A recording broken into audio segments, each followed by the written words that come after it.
The person who fixed solar panels scammed the richest investors out of $1 billion. He did this while living freely in America, spending lavishly. He neither ran away after taking loans nor committed any bank fraud. Instead, he earned all this money by selling solar panels. His planning was so dangerous that even the biggest investors in the world fell into his trap. But in the end, he did something unimaginable. Who was this genius who trapped big investors like Warren Buffett in his web? And most importantly, how was his scheme exposed? The story of Jeff Karpov was revisited. The 36-year-old Jeff Karpov from Napa Valley, California, started a car mechanics business with his wife, where both worked as mechanics to earn a living for their family. However, soon their business shut down, and it became difficult for them to support their family. A Northern California couple pleading guilty to a massive Ponzi scheme. Prosecutors say Jeff and Paulette Karpov defrauded investors out of $1 billion. Jeff was obsessed with becoming rich, so he kept trying different things, but failure always followed him. When his financial condition worsened, he started selling drugs to feed his family. Slowly, his debt began piling up. House rent and other expenses became hard to manage. He spent his days convincing people to buy drugs, which also gave him insight into people's feedback. After some time, he realized that people were interested in buying solar panels but were afraid they might get stolen. Jeff saw an opportunity to eliminate this fear and make a lot of money. He came up with the idea of making solar panels more secure. He thought if the panels could be mounted on a trailer and then securely parked at a safe location after use, it would be a great solution. The idea was good, but there was one problem. Jeff was uneducated and had no technical knowledge to execute this plan. So he hired an engineer, and after months of hard work, they developed a mobile solar generator. It was a trailer with tires and solar panels mounted on top. After use, the panels could be locked and parked securely. Portable diesel generators already existed in the market, functioning similarly. The only difference was that Jeff was using solar energy. The portable generator market was worth $3 billion. Jeff had no idea how to compete in this market or convince people to switch from diesel to solar generators. Neither he nor his engineer had any marketing knowledge. Watson and his team joined to handle the marketing. Instead of targeting the general public, they aimed big. They first targeted Hollywood because movie sets used diesel generators, which were very noisy. DC Solar's mobile generators could be a great alternative. Their plan worked, and many big film sets started using their solar panels.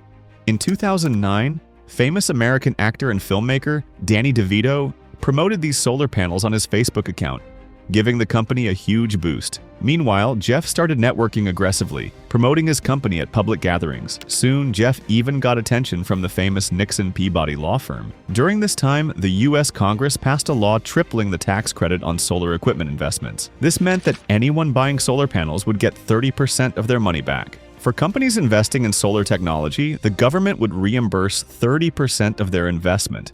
This was a double benefit for DC Solar. Customers could save on electricity bills and also claim the 30% tax credit. With this explosive offer, DC Solar launched a new package in the market, offering solar panels with just a 30% advance payment, and the remaining 70% could be paid in installments. The offer was so attractive that no one could refuse. For example, if a solar panel system cost $1,000, paying 30% would book the system and the government would refund the $300 in cash.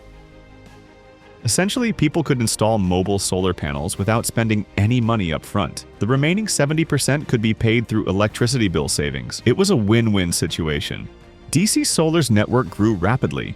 In 2011, Jeff was watching a baseball game when he received a message that the famous power company, Chevron, had placed an order for 192 mobile solar generators, Jeff's biggest order worth $29 million. Additionally, an American bank, Redwood, was working on job creation and wanted to partner with DC Solar. Jeff prepared fake documents and convinced the bank that the demand for solar generators was skyrocketing. The bank became DC Solar's first financial partner. The bank's plan was to buy solar generators from DC Solar and lease them out, reducing tax burdens and electricity costs for customers. Everything seemed fine, but soon things started going wrong. The solar generators delivered to movie sets began malfunctioning frequently, breaking down repeatedly.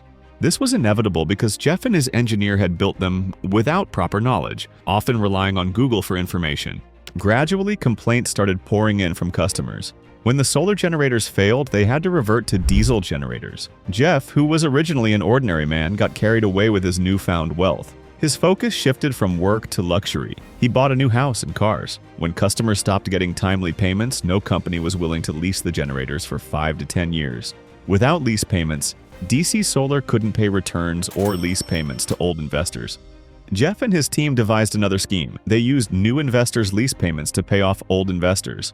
Additionally, they declared themselves a solar company and took millions in tax credits from the government. Essentially, they were using fake documents and data to siphon taxpayers' money. Now, they needed new investors to keep the scheme running. Jeff would show fake data to investors, claiming that generators were selling like hotcakes. To reinforce this illusion, they would move generators from one location to another, making it seem like there was high demand. In this way, Jeff even scammed the famous insurance company, AIG. AIG is one of the wealthiest companies in the world, owned by billionaires like Warren Buffett. How did such a big company fall into this trap? Jeff played another clever trick. He bribed an executive from the telecom giant T-Mobile to sign a fake document, stating that T-Mobile was leasing 1,000 generators from DC Solar for 10 years. With a company like T-Mobile on board, others followed suit. AIG signed a 3-year agreement to buy 8,000 generators worth $1.2 billion. AIG benefited because they saved 30%, $377 million in taxes. But in reality, the money was being used to pay off old investors and lease payments. Meanwhile, Jeff's extravagance knew no bounds. He bought luxury villas, over 100 cars, and even a private jet. DC Solar's name started appearing in NASCAR sponsorships. No one could stop Jeff now. A DC Solar employee blew the whistle, leading to investigations by the Securities and Exchange Commission and the Federal Bureau of Investigation, FBI.